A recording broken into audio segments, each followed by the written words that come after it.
বসতে প্রভাব পড়বে বেশি। আল্লাহ তাআলার শুকরিয়া যে দয়াময় রব্বুল কারীম অত্যন্ত দয়াময় করে ভালোবেসে মহাব্বত করে পবিত্র জুমার দিনে আমাদেরকে একত্রিত হওয়া, জুমার নামাজ আদায় করার জন্য সবার আগে আগে আসার বসার কিছু কথা বলা শোনার তৌফিক দান করলেন। এই জন্য হৃদয়ের গভীর থেকে শুকরিয়া আদায় করে বলে আলহামদুলিল্লাহ। আলহামদুলিল্লাহ। প্রিয় ভাইরা, কোরআন হাদিস পড়লে আখলাক সুন্দর হয়। কি সুন্দর হয়? আখলাক সুন্দর। কোরআন হাদিসের মধ্যে আল্লাহ তাআলা মাত্র তো 500টা আয়াত নাযিল করছে বান্দা কি কি আমল করবে কি আমল করবে না সেই সংক্রান্ত, কিন্তু বাকি সমস্ত আয়াতগুলো আল্লাহ তাআলা বিভিন্ন ঘটনা হিসাবে নাযিল করেছেন। আমরা জানি কোরআন কারীমের মধ্যে আয়াতের সংখ্যা হচ্ছে ৬,২৩২টা। এর মধ্যে মাত্র 500টা হইতেছে বিধান সংকলিত, কেমনে নামাজ পড়বে, রোজা রাখবে, হজ করবে, যাকাত দেবে, আর সবগুলো হচ্ছে কিসসা কাহিনী ঘটনা, কিসসা কাহিনী ঘটনা। প্রশ্ন হলো আল্লাহ তাআলা পুরো কোরআনটাকে কিসসা কাহিনী ঘটনা কেন বানায় পাঠাইলেন? উত্তর হলো আমি যেন সেই ঘটনা থেকে শিক্ষা গ্রহণ করি এবং নিজের জীবন যাপনের ক্ষেত্রে আল্লাহর ঔদ্ধত্যতা না দেখাই, আল্লাহর সাথে বেয়াদবি না করি, অহংকার না করি, পাপাচার না করি, জুলুম না করি, অন্যায় না করি, এবং আল্লাহ তাআলার পথে যেন আল্লাহর বিধান মতো চলে সফলকাম একজন ব্যক্তি হয়, যেন চিরস্থায়ী জাহান্নামী না হয়ে যায়। আল্লাহ তাআলা বিভিন্ন ইতিহাস দেখায়া দেখায়া, ফেরাউনের ইতিহাস দেখায়া, আবু জাহেলের ইতিহাস দেখায়া আমাদেরকে সতর্ক করতেছেন। তো আমাদের জন্য সর্বোত্তম আদর্শ হচ্ছে নবীজির জীবন। আপনি কাকে মানবেন কাকে মানবেন না, এখানে সর্বোত্তম আদর্শ হলো পৃথিবীর মধ্যে নবীজির জীবনী। যে ব্যক্তি নবীজির জীবনে পড়ছে, জানছে, বুঝছে, আমল করছে, নবীজির জীবনীকে ফলো করছে, সে ব্যক্তি সফলকাম হয়ে গেছে। সুবহানাল্লাহ। আজকে আমরা নবীজির জীবনী থেকে 2-4টা বিষয় বোঝার চেষ্টা করব। একজন আলেম, আমি ইতিপূর্বেও নাম বলেছি, আব্দুর রহমান আরিফি, সৌদি আরবের আলেম, অনেক বড় আলেম। উনি একটা বই লিখছে, বইটার নাম হচ্ছে ইস্তামতিআ বিহায়াত, তোমার জীবনকে উপভোগ করো, এনজয় ইওর লাইফ। এই কিতাবটা অনেক মার্কেট পেয়েছে। এই কিতাবের মধ্যে কিছু ঘটনা আসছে। উনি মূলত মানুষের চরিত্র বৈশিষ্ট্য কিভাবে ভালো করা যায় এই নিয়ে অনেক লেকচার দিতেন, মোটিভেশনাল স্পিকিং করতেন তিনি। ওখানে কিছু ঘটনা থেকে তার জীবনে কিভাবে মানুষের জীবনে পরিবর্তন আনা যায়, কিভাবে মানুষকে প্রভাবিত করা যায়, কিভাবে দিনের পথে আনা যায়, কিভাবে আল্লাহর মুখ করা যায়, এই বিষয়গুলো তিনি দিয়েছেন। আমরা সেই আলোচনাতে যাওয়ার পূর্বে হেদায়েত প্রসঙ্গে কিছু আলোচনা করব। আল্লাহর নবীর সাহাবীদের একজন সাহাবী ছিল আমর ইবনুল জামুহ, নাম কি? জামুহ, আমর ইবনুল জামুহ। মদিনাতে নবীজি যাওয়ার পূর্বে নবীজির একজন সাহাবীকে মদিনায় পাঠাইছেন, নাম হচ্ছে উমাইর ইবনুল মুসআব, মুসআব ইবনুল উমাইর। মানে এখনো নবীজি মক্কায় যান নাই, এর আগেই মক্কার মধ্যে একজন লোক পাঠিয়েছে, নাম হলো মুসআব ইবনে উমাইর। এই সাহাবীকে কেন পাঠাইলো?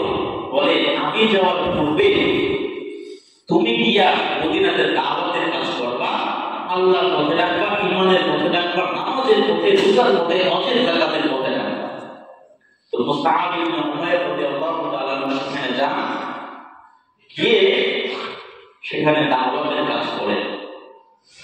দাওয়াতের কাজ করতে করতে মদিনার প্রত্যেকটা ঘরে ঘরে ঘরে ঘরে ঈমানের আলো জ্বালায়। সুবহানাল্লাহ। একে একে একে একে মদিনার মধ্যে সমস্ত মানুষগুলা মূর্তি পূজা ছাইড়া দিয়া এখন ইসলামের পথে আসছে। সুবহানাল্লাহ। তার মানে দাওয়াত ইফেক্ট করতেছে, কাজ করতেছে। আমার প্রশ্ন হলো, মক্কার মধ্যে নবী স্বয়ং নিজে কাজ করতেন, কিন্তু দাওয়াতের কাজ কমপ্লিট হয় নাই। কিন্তু নবীজির সাধারণ একজন সাহাবীকে তিনি মদিনার মধ্যে পাঠিয়ে দিলেন। সেই সাহাবীরা যখন কাজ করতেন, তখন মানুষ দাওয়াতের কাজ গ্রহণ করে ইসলামের মধ্যে এসে পড়ছে। প্রশ্ন হলো, নবীজি যেখানে কাজ করতে, ওখানে মানুষ কেন ইসলামের পথে আসলো না? আর একজন সাহাবী কাজ করার পরে কিভাবে সেখানে মানুষের মধ্যে পরিবর্তন চলে আসে? প্রশ্ন আছে না? উত্তর হলো, যাদেরকে দাওয়াত দেওয়া হয়েছে তাদের মনটা ফ্রেশ ছিল, তাদের মনটা সত্যকে মানার জন্য প্রস্তুত ছিল। নবীজি আবু জেহেলকে দাওয়াত দিচ্ছে, আবু জেহেল সত্য জানছে, বুঝছে, কিন্তু মানে নাই। আর মদিনার মানুষগুলো নরম দিলের মানুষ ছিল, এদেরকে বলতে সত্য বুঝছে তো নাই। আজকে আমরা একটা ঘটনা বলবো ইনশাআল্লাহ। তো মুসআব দাওয়াতের কাজ করতে করতে করতে করতে পুরো মদিনার মধ্যে মাত্র 2 দিন 4 থেকে 5টা ঘর বাকি আছে মাত্র মুসলমান হওয়ার। এর একটা ঘরের ঘটনা, আমর ইবনে জামূহ তার ঘরের মধ্যে তার স্ত্রী মুসলমান হয়ে গেছে, তার 3 সন্তান মুসলমান হয়ে গেছে, তার একজন বালক সন্তান ছিল, সেও মুসলমান হয়ে গেছে। বাকি আছে আমর ইবনে জামূহ, 7 বছর বয়সের একজন বৃদ্ধ, এবং একবার বুড়া হয়ে গেছে, চলতে পারে না, হাঁটতে পারে না, অসহায়। এমন সময় আল্লাহ কিভাবে তাকে হাদিয়াতের নূর জ্বালাতে দিবে, দেখেন আমরা ইতিহাস থেকে দেখে আসি। এই আমর ইবনে জামূহ রাদিয়াল্লাহু তাআলা আনহু, উনি ওনার ঘরে কি ছিল? ওনার ঘরে একটা মূর্তি ছিল। সাধারণত মক্কার মধ্যে যারা নেতা টাইপের আছে, উনি কিন্তু একজন নেতা ছিল। সবাই মুসলমান হয়ে গেছে, নেতারা মুসলমান হয়ে কিন্তু দেরি লাগে। তো উনি যেহেতু নেতা ছিল, ওনার ঘরে একটা মূর্তি ছিল। প্রত্যেক নেতার ঘরে ঘরে একটা মূর্তি থাকতো তখন। এই মূর্তিটা তার পার্সোনাল মূর্তি, নাম ছিল মানাত। নাম কি? মানাত। আরবের লোকেরা 4টা মূর্তির বিশেষ পূজা করত: হবল, লাত, মানত, উজ্জা। এই লাত, মানাত, এটা হচ্ছে তার ঘরে ছিল। কাঠ দিয়ে বানিয়েছে। কি দিয়ে বানিয়েছে? সুগন্ধি জাতীয় এক ধরনের কাঠ আছে। এই কাঠ দিয়ে সুন্দর শেপ দিয়ে একটা মূর্তি বানিয়েছে। এই মূর্তি পূজা করত, প্রত্যেকদিন সুগন্ধি জাতীয় জিনিস সেখানে মানত সে। আর গিয়া কি করে? নমস্কার করে না, কি করে বলে না, ওগুলা করতে হবে। তো তার স্ত্রীর মনে খুব আশা যে আমার সন্তানগুলো মুসলমান হয়ে গেছে, আমি মুসলমান হয়ে গেছি, মদিনার সব মানুষগুলো মুসলমান হয়ে গেছে, যদি আমার স্বামীটাও মুসলমান হয়ে যায়, তাহলে তো সে ইসলাম গ্রহণ করার কারণে চিরস্থায়ী জাহান্নাম থেকে বাইরে জান্নাতে চলে যাবে। সুবহানাল্লাহ। মনের মধ্যে বড় আশা, কি করা যায়? এক পর্যায়ে কি বলতেছে যে আপনার ছেলে পেলেরা তো অমুক জায়গায় যায় মুসলমান হওয়ার একটা চিন্তা ভাবনা করতেছে। মুসলমান কিন্তু হয়ে গেছে, কিন্তু কি বলতেছে? ওরা তো অমুক জায়গায় যায়। যদি মুসআব যে দাওয়াতের কাজ করে বলে মুসআবের কাছে যায়, তো মুসআবের কাছে যাইলে এই লোকে তো মুসলমান না, সমস্যা আছে না? উনি বলে যে ওখানে বেশি যায় না, ভয় করে মুসলমান হয়ে যাওয়ার পারে, কিন্তু তারা মুসলমান হয়ে গেছে। শোনাচ্ছে ছেলে পেলেরা বলতেছে, বাবা আমরা তো যাই এবং ভালো কিছু কথা শুনি, আপনি কি শুনবেন? কি শুনবে? ওখানে যাও। ওখানে যাবো না, আসলে ওখানে যাই না, বেশি একদিন গেছিলাম, 2-4টা কথা শুনছি, আপনারা কি শুনবেন? ইতিহাসের মধ্যে লিখছে ওই বাবাকে সন্তানেরা এবার শোনাইতেছেন, শোনাও দেখি কি বলে। তো সন্তান তার সাথে সূরাতুল ফাতিহা পড়ছে। কি পড়ছে? আলহামদুলিল্লাহি রাব্বিল আলামিন আর রহমানির রহিম মালিকি ইয়াউমিদ্দিন ইয়াকা না'বুদু। সন্তান তার সাথে সূরাতুল ফাতিহা পড়ছে। কি পড়ছে? আলহামদুলিল্লাহি লিল্লাহি রাব্বিল আলামিন আর-রাহমানির রাহিম মালিকি ইয়াউমিদ্দিন ইয়্যাকা না'বুদু ওয়া ইয়্যাকা নাস্তাঈন ইহদিনাস সিরাতাল মুস্তাকিম সিরাতাল লাযীনা আন'আমতা আলাইহিম গায়রিল মাগদুবি আলাইহিম ওয়ালাদ-দাল্লিন। কত সুন্দর না? এই আয়াত যখন শুনছেন তার মনের মধ্যে একটা প্রভাব সৃষ্টি হয়েছে। কি সৃষ্টি হয়েছে? প্রভাব সৃষ্টি হয়েছে। ওই কথাগুলো তো চমৎকার। কে বলতেছে? একজন 60 বছরের কাঠটা কাফের, যার ঘরের মধ্যে 24 ঘন্টা মুক্তি থাকে, সে বলছে চমৎকার কথা। তো দাদা, চমৎকার কথাগুলো মাইনা নিলেই তো পারে। তো সন্তান এর কথা শুনে বাবা কয়, না, আমি মানাদের সাথে একটু পরামর্শ করবো। কি করবো? মানে মূর্তির সাথে কি করবে?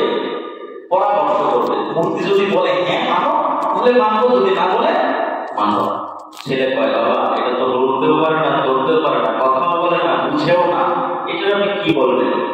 তাদের আবার প্রাচীন যুগে নিয়ম ছিল যে যদি মানাদের সাথে কোনো বিষয়ে পরামর্শ করতে চাইতো, মানাদকে সামনে রেখে পিছনে একটা বৃদ্ধা মহিলাকে বসাইত। ওই বৃদ্ধা মহিলাকে ভাব ধরতো, ইচ্ছা মতো মনে যা আসতো ওটা একটা মহিলা দিত। তারা বিশ্বাস করতো মানাদ মনে তাকে বলছে, সে মনে আমাকে বলতেছে, মেসেঞ্জার। এটা হচ্ছে তাদের। এখনো ভারতের যদি আপনারা যান দেখবেন, পূজা করতেছে হঠাৎ শুরু করে দেয়, মনে হবে তাকে চিনে বলছে বা তারা ভর করছে, তার কি বলে ভর করছে। এরপরে তারা একটা কথা বলবে এই। আবার তাদের পণ্ডিতরাই বলে যে ভাই, আমার যে মা, মানে তাদের কালিমা, এদের যে শক্তিমত্তা তোমার ভিতরে, এই ক্ষমতা কি আছে যে তাদের শক্তিটা তুমি বহন করবে? তুমি যে বড় আমার শরীরের মধ্যে আইসা করছে, এটা তো সম্ভব না। তার মানে একদল বলতেছে এটা ঠিক সম্ভব না, আরেকদল কিন্তু এগুলো বলতেছে ভণ্ডামি ছাড়া কিছুই না। শোনা যায় ওই লোকেও গেছে, যা বলতেছে যে ওই ভদ্রকালিমা একটু বলো না কি করা যায়। মুসআব তো সুন্দর সুন্দর কথা বলে, দুর্গা দুর্গা বলে, একটু বলো না কি বলে।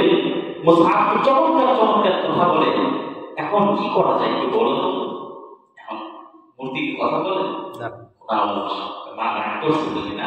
আচ্ছা, 1 মাস পর্যন্ত একটু সময় দিলাম, তুমি একটু সময় নিয়ে রাগটা ঠান্ডা করে একটু বলবো।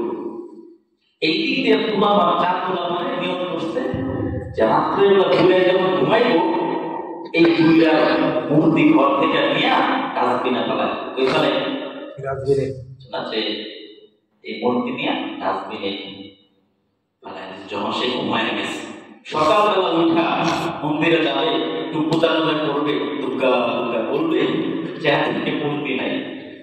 তো মাথা গেছে বড় নেই, 40 বছর 60 বছর যাবত এই মূর্তির পূজা করি, আমাদের তো ফেভারিট মূর্তিটা গেল না। রাগারাগি শুরু, খুঁজতে খুঁজতে খুঁজতে খুঁজতে পুরা দেশ খুঁজে দিয়েছে, শেষে মেশে ডাস্টবিনের মধ্যে ধরে দিয়েছে। তো উঠাইয়া নিয়া ধুইয়া সুন্দর সুগুর খুঁজে দেওয়া নাই, আবার মা আমার হইয়া দাও, আমি ভুল করছি, তোমার লক্ষ্য রাখতে পারি না, ঘুমাইয়া গেছিলাম, কে জানি নিয়ে পালাই গেছে। দ্বিতীয় দিনে একই ঘটনা, পুরায় যখন ঘুমাইছে গোলাপটা আবার নিয়ে পালাই গেছে। পুরায় আবার সকালবেলা একই অবস্থা, পূজা করতে গেলে আবার আসছে। তৃতীয় দিনে একই ঘটনা, এবার গোলাপ মনে করে বারবার উঠে, এবার উঠে আনতে দেবো না, কি করবো? মরা তার সাথে ভাইটা এমন জায়গায় পাবো, আসতে আসতে যে নিচে নিচে কাজ এটাই হয়েছে। আসতে আসতে কোন কোনায় করছে, খুঁজতে খুঁজতে ওখানে যায় তার লাশের সাথে, মরা লাশের সাথে পাইয়া গেছে।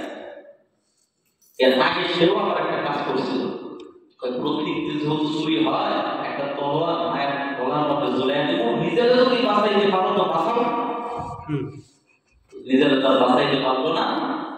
এটা ভাসতে ভাসতে কুকুরের লাশের সাথে গিয়া এক কোনায় যায়। এবার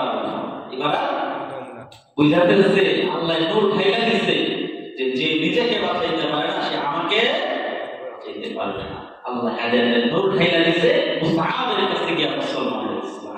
সুবহানাল্লাহ।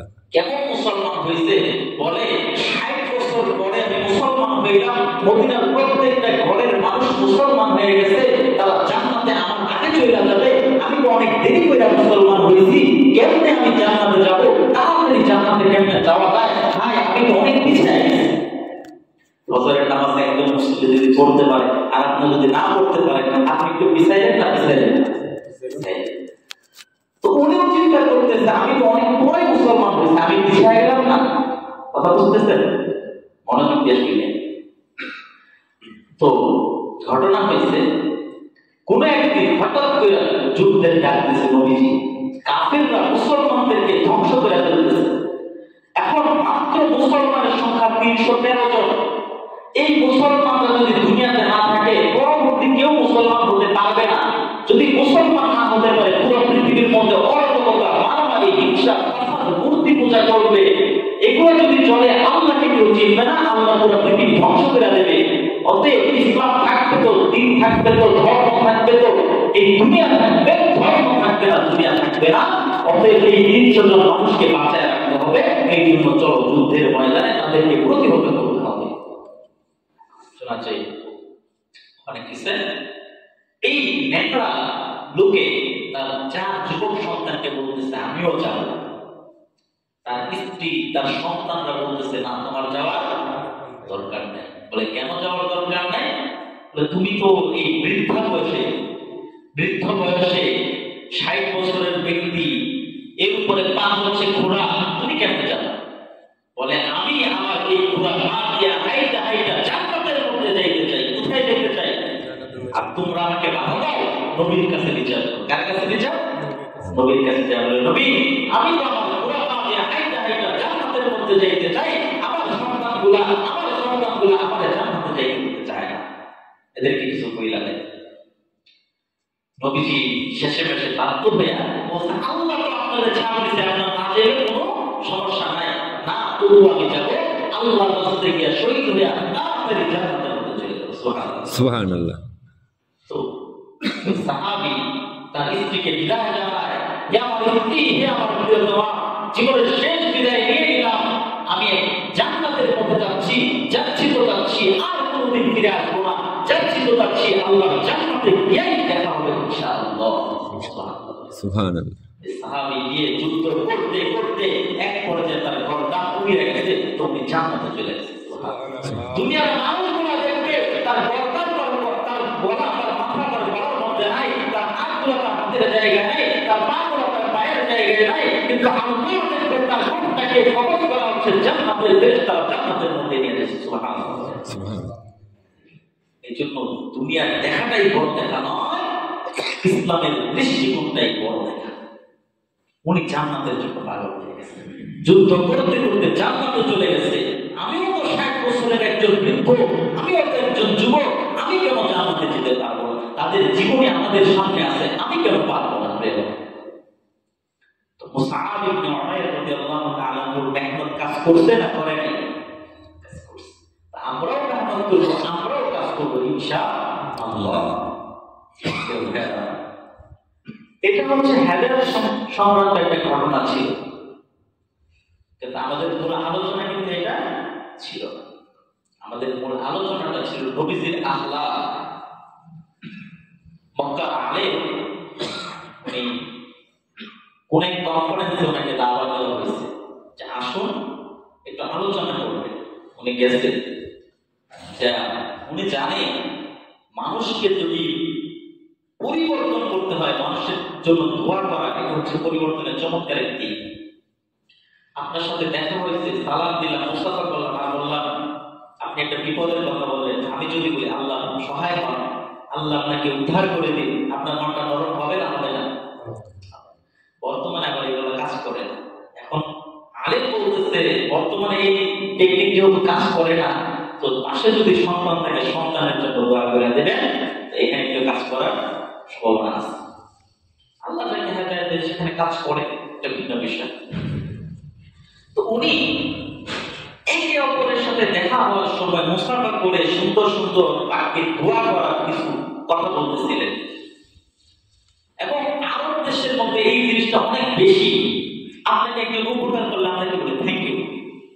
থ্যাংক ইউ বলে কি লাভ? জাযাকাল্লাহ বলেন, আপনিও সওয়াব পাবেন, সেও সওয়াব পাবে, আপনিও ফজিলত পাবেন, সেও ফজিলত পাবে। আপনি দোয়া করলে কবুল হবে, সেই দোয়া আপনার জন্য আগে কবুল হবে, তারপরে তার জন্য কবুল হবে।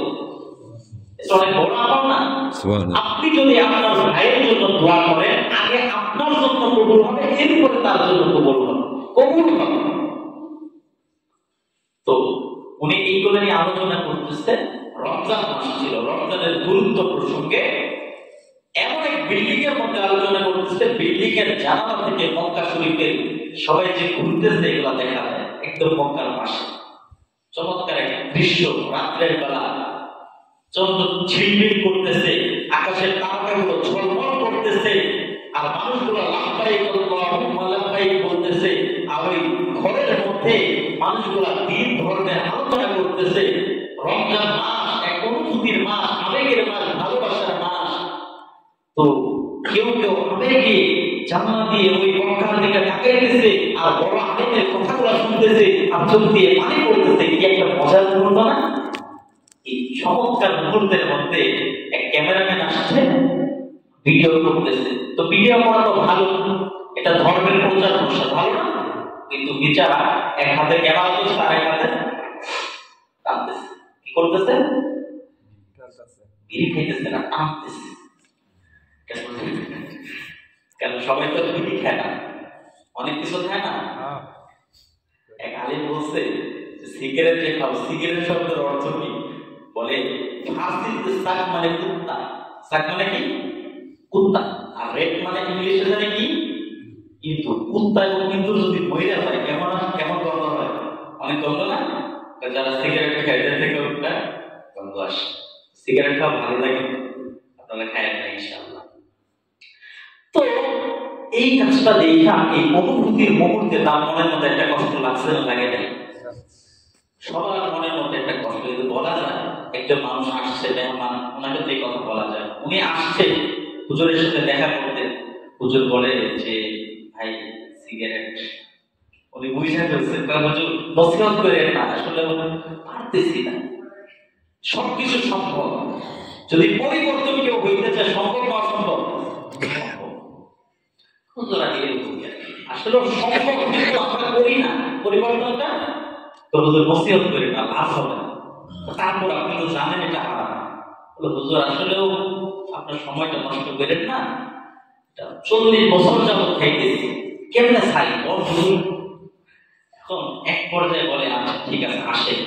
ওনাকে ধৈর্য নিয়ে জানালার পাশে গেছে, দেখেন মক্কার দিকে, লোকটা মক্কার দিকে তাকায় রয়েছে। দেখেন কেমনে মানুষগুলো আল্লাহ ইবাদত করতেছে, কেউ কুরআন পড়তেছে, কেউ সিজদা করতেছে, কেউ আল্লাহর কাছে দোয়া করতেছে, কেউ আল্লাহকে আল্লাহ আল্লাহ বলে ডাকতেছে, কেউ আল্লাহ তাআলার সাথে সম্পর্ক করতেছে, কেউ হচ্ছে দোয়া করতেছে, কেউ নবীজির জিয়ারত করতেছে, কেউ নবীজিকে সালাম দিতেছে। দৃশ্যটা অনেক সুন্দর না? বলে হ্যাঁ অনেক সুন্দর। বলে আসে দোয়া করি। দোয়া শুরু করছে, আল্লাহ এই করেন, আল্লাহ ওই করেন, আল্লাহ এই লোকের বড় লোক বানায় দেন, এই লোকের ভদ্র বানান, এই লোকের সুগুণ, এই লোকের মন হইল না বলেন তো? অনেক দোয়া করছে, লোকটা অনেক খুশি, খুশিতে আত্মহারা হয়ে লোকটা কান্না করা শুরু করে দিয়েছে। সুবহানাল্লাহ। দেখবেন আমরা যখন কারো বাড়িতে গিয়ে দোয়া করি, ওই ব্যক্তির মনটা নরম হয়ে ওই লোকটা কান্না শুরু করে দেয়। কিন্তু জুমার দিনে এত কান্না করি, ওই লোকের চোখে কি নাই? পারি নাই। কিন্তু পার্সোনাল ভাবে যখন তার বাড়িতে গিয়ে তার নাম ধৈর্য তার মনটা নরম হয় না? হয় না? দোয়ার কিন্তু অনেক প্রভাব আছে। দোয়া পরিবর্তন করার জন্য অনেক বড় একটা দিক। শেষে মেশে আল্লাহ বান্দায় বলতেছে, আল্লাহ এত দোয়া করলাম, সবগুলা কবুল করেন যদি সে সিগারেট ছাইরা, কথা বলে না, সিগারেট যদি ছাইরা দেয়, আর যদি না ছাড়ে তাহলে দোয়া কবুল করেন না। শেষে মেশে বিচারা লজ্জা পায় কান্না করতে করতে বের হয়ে গেছে। শোনাচ্ছে 2 বছর পরে ওই একই জায়গাতে এই আলেমের আবার দাওয়াত হয়েছে। ওই লোক হঠাৎ করে ওই যে আগের ক্যামেরাম্যান, সে আয়েশা হুজুরের কাছে মুসাফ করতেছে, হাতে চুমু দিতেছে, কপালে চুমু দিতেছে। কি আপনি আমার চিনেন নাই? ওই যে ক্যামেরাম্যান ছিলাম, সিগারেট খাইতেছিলাম, আপনি আমাকে নসিহত করছিলেন, দোয়া করছিলেন, কাবা শরীফ দেখায় দোয়া করছিলেন, আর বলছিলেন আল্লাহ এই লোককে সিগারেট খাওয়ার বদ অভ্যাস থেকে ফিরে দেন। যদি ফিরে দেন তাহলে এই দোয়াগুলো কবুল করেন, আর যদি না ফিরে তাহলে দোয়া কবুল করেন না। আল্লাহর কসম সেদিন থেকে আমি সিগারেট খাওয়া ছাড়ছি তো ছাড়ছি, আজ পর্যন্ত সিগারেটে ঠোঁটে ধরে নাই। সুবহানাল্লাহ বলেন। পরিবর্তন হয়েছে না হয় নাই? হয়েছে না হয় নাই? আমরা যদি পরিবর্তন হতে চাই সম্ভব না অসম্ভব? সম্ভব। বিচারা 40 বছর খাইছে, আপনি তো 40 বছর নাই। একই রকম ঘটনা আলেমরা যখন বয়ান করেন, বয়ান করার পর অনেকে দেখা সাক্ষাৎ করতে আসে না।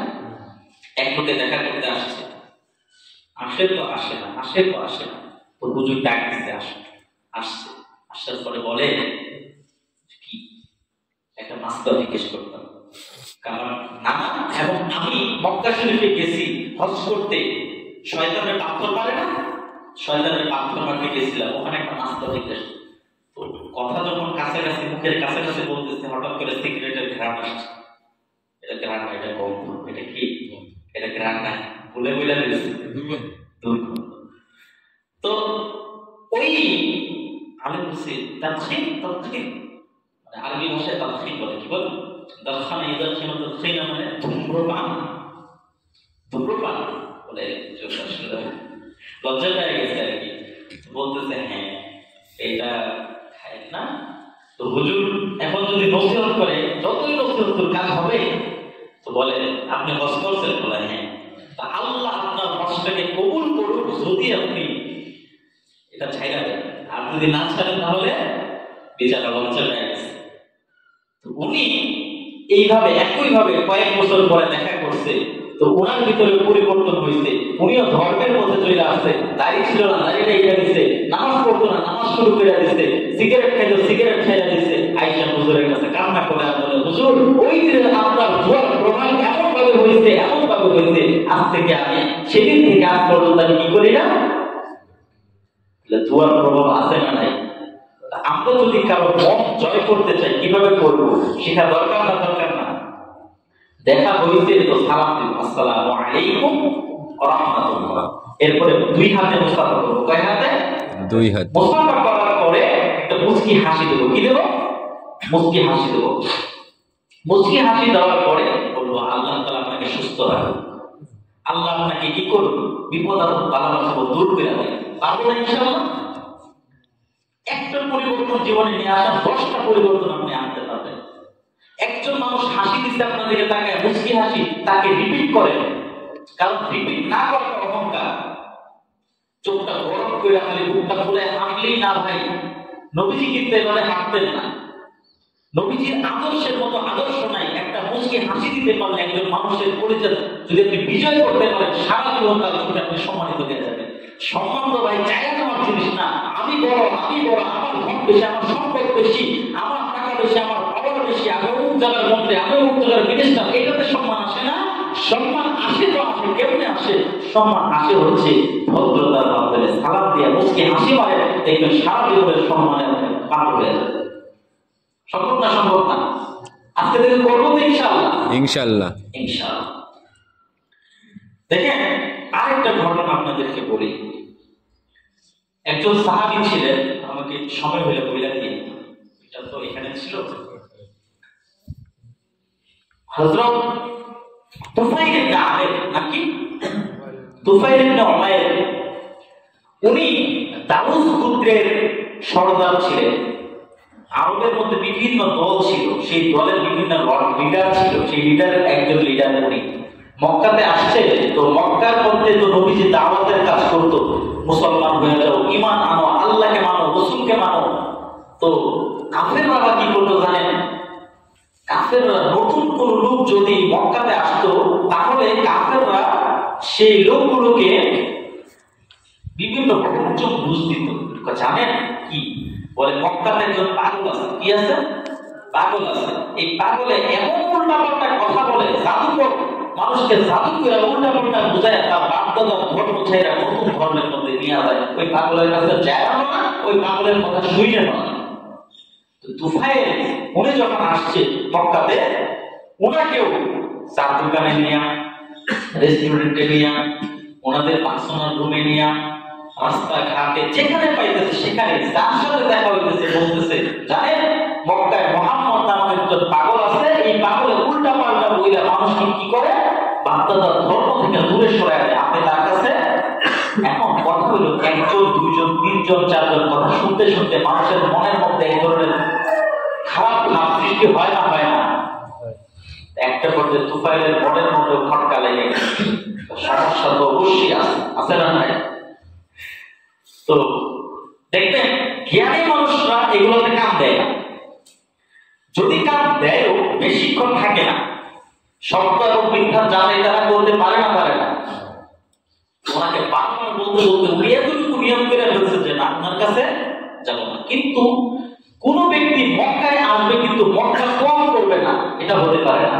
তাদের নিয়মই ছিল এটা, তারা মক্কায় আসলে মক্কা দোয়া করবেই করবে। তো মক্কায় দোয়া করতে করতে করতে করতে দেখে গিয়া এক রুকে দাঁড়ায় নামাজ পড়ছে। এমন ভাবে নামাজ পড়ে তাদের ধর্মে তো আর নামাজ নাই, বলে নামাজের পদ্ধতি দেখা মন গেছে বরফে। এইটা আবার কি? এত সুন্দর করে দাঁড়াইতেছে, এত সুন্দর সুন্দর আওয়াজ আসতেছে, এত সুন্দর সুরের ঝঙ্কার বাজতেছে, তো রুকু করতেছে, দিছে তো রুকু আর উঠে না, আবার উঠতেছে, দাঁড়াইছে তো দাঁড়াইছে, আর চলেও না চলেও না, সেজদায় গেছে তো গেছে। এটা আবার কি করে? মনের মধ্যে কৌতূহল। উনি বলে মক্কার মানুষরা যখন এই কথা বলে যে ও পাগলের কাছে যায় না, এই করো না, আমি বাধ্য হইয়া আমার কানের মধ্যে তুলা দিয়ে রাখছি যেন ওই পাগলের কথা আমার কানে না আসে। যদি একবার কানে যায় তাহলে আপনি নিজেও পাগল হয়ে যাবেন। কিন্তু নবীকে পাগল বিরোধিতা করতে করতে নবীরে কি বানাইছে? পাগল বানাইছে। এই জন্য দেখবেন ভালো মানুষ ভালো কাজ করতে গেলে অনেক বাধা বিপত্তি পার হয়ে গিয়েই আমাদেরকে সফলতা অর্জন করতে হয়। কেউ কারো ভালো দেখতে পারে না, কেউ কারো ভালো দেখতে পারে না। তো ওই সাহাবী শেষে মেশে বাধ্য হয়ে গেছে যে মানুষ যত কথাই বলুক, কোনটা ভালো কোনটা খারাপ আমি নিজে তো সেটা বুঝি। তো উনি যদি ভালো বলে তো মানবো, যদি ভালো না বলে তাহলে মানবো না, সমস্যা কি? যাই। যাওয়ার পরে নবীজির তেলাওয়াত পৃথিবীর মধ্যে সব থেকে চমৎকার তেলাওয়াত, এত সুন্দর সুর পৃথিবীতে আরো আছে? ওনার তেলাওয়াতের মতো সুন্দর তেলাওয়াত আরো আছে? আর এই আবু জেহেল নিজে সারাদিন বিরোধিতা করতো, রাত্রের বেলা গিয়া নবীজি কি শুনতো? তেলাওয়াত শুনতো। তো ওই সাহাবী যখন নবীজির কাছে গেছে, সাহাবী তো এখনো মুসলমান হন নাই, সাহাবী শুনায়া দিছে নবীজি কিছু ঘটনা, শুনায়া দিছে কিছু তেলাওয়াত। ওই তেলাওয়াত শুনা ওই সাহাবীর মন ঘুরে গেছে, বলে আশহাদু আল্লা ইলাহা ইল্লাল্লাহ ওয়া আশহাদু আন্না মুহাম্মাদার রাসূলুল্লাহ, কালেমা পড়ে মুসলমান হয়ে গেছে। বাপদাদার ধর্মের মধ্যে মানুষ বিরোধিতা করে বলবে যে তুমি বাপদাদার ধর্ম ছাইড়া দিছো, তো কোন কিছু আসে আর যায় না, কারণ আমি তো আসল ধর্ম পেয়ে গেছি। এই জন্য দেখবেন সমাজে অনেক কুসংস্কার আছে। তো আমরা অনেক প্রাচীন জিনিস মাইনে আসছি, বুঝে আসছি, যাই না আসছি, কিন্তু অনেকে বলে না নতুন নতুন বুঝে বেরিয়েছে, নতুন নতুন হাদিস বেরিয়েছে। আরে ভাই, আজ থেকে 80 বছর আগে আমরা যেমন গবেষণা করি, 24 ঘন্টা পড়াশোনা করি, এমন আলেম কয়জন হবে না? এই পুরা মহল্লা না, এই পুরা শহরটা খুঁজেন, গাজীপুর শহর 24 ঘন্টা পড়াশোনা করে এমন কয়জন আলেম আপনি পাবেন? কয়জন আলেম পাবেন? আমার মধ্যে তার মধ্যে যারা পড়াশোনা করে যারা করে তাদের মধ্যে অবশ্যই পার্থক্য থাকবে। কারণ আমি যদি পড়াশোনা করে কোনো গবেষণা আপনার সামনে রাখি, আপনি যদি বলেন দূর হুজুর, আগের হুজুর এগুলা করতো, এখন আপনি এটা বিরোধিতা করেন, হবে? তাহলে বলেন, আপনার তো বুঝতে হবে, আপনার বুঝতে হবে যে গবেষণা কইরা কথাটা বলা হয়েছে। এখন আপনি যদি বাপদাদার দেখানো পথ মানতে চান তাহলে তো হবে না, ধর্ম মানতে হবে। কি মানতে হবে? ধর্ম মানতে হবে, কিন্তু বাপদাদার দেখানো ধর্ম না, ইসলাম ধর্ম মানতে হবে। এই জন্য কোরআন হাদিস মানা বড় জরুরি, নবীজির আদর্শ বড় জরুরি। তো আজকের আলোচনা থেকে আমরা ইনশাআল্লাহ যে বিষয়টা শিখলাম সেটা হচ্ছে দেখা সাক্ষাৎ করে কি দেব? সালাম। সালামটা আমাদের শুদ্ধ না, সালাম তো দোয়া। সালামের অর্থ হলো আল্লাহ আপনার উপর শান্তি বর্ষণ করুন, কিন্তু আমরা এমন ভাবে সালাম দিলাম তখন অর্থ হয়ে যায় আল্লাহ আপনার উপর গজব নাযিল করুন। কি নাযিল করুন? গজব। সালামটা শুদ্ধ করা দরকার না? দরকার না। তাহলে আসুন আমরা একটু প্র্যাকটিস করে শেষ করে দিই আলোচনা ইনশাআল্লাহ। বলেন আস আস আস সালা সালা সালা সালা সালা সালা মু মু আসসালামু আসসালামু আসসালামু আসসালামু আলাইকুম আলাই আলাই আলাই কুম কুম কুম কুম আসসালামু আসসালামু আলাইকুম আলাইকুম আলাইকুম আলাইকুম। ঠিক আছে ইনশাআল্লাহ? সুন্দর হয়েছে না? ইনশাআল্লাহ আমরা প্রত্যেক সপ্তাহে একটা একটা করে শিখবো, তো আল্লাহ আমাদের পরিবর্তন নিয়ে আসবে না আসবে না? আসবে ইনশাআল্লাহ। আল্লাহ আমাদেরকে মানার তৌফিক দান করুন। আজকে মুসল্লির সংখ্যায় কত রাগ করছে যে হুজুরের উপরে, হ্যাঁ হুজুরের উপরে রাগ করছেন আপনারা? যে মুসল্লিরা নামাজ পড়তেছে কত ভালো লাগে না? এখানে তো আমার কোনো লাভ নাই, লাভ তো আপনার। হ্যাঁ নামাজ পড়তে আসবেন বেশি বেশি। হুজুরের উপর রাগ করলে হুজুর এসে বলবেন হুজুর আপনার উপর রাগ করছি, তো ইনশাআল্লাহ আমি আপনার রাগটা ভাঙাই দেব ইনশাআল্লাহ। আমি তো জানি না কে রাগ করছে কে করে নাই। এই গত সপ্তাহে আমাদের তাবলীগ আসছে, ভাইয়ের কাছে দাওয়াতের কাজ করতে, এক মুসল্লি নাকি আমার উপর রাগ করছে। কেন রাগ করলেন? বলে হুজুর নাকি দোয়া করে না। এখন আমি দোয়া করি প্রত্যেক নামাজের পরে, এটা যদিও ঠিক না কিন্তু আমি করতেছি দোয়া, তবুও আপনি আসেন। হ্যাঁ তবুও আপনারা আসেন। এই যে বলে হুজুরে কিয়াম করেন, আজকে আমি কি করছি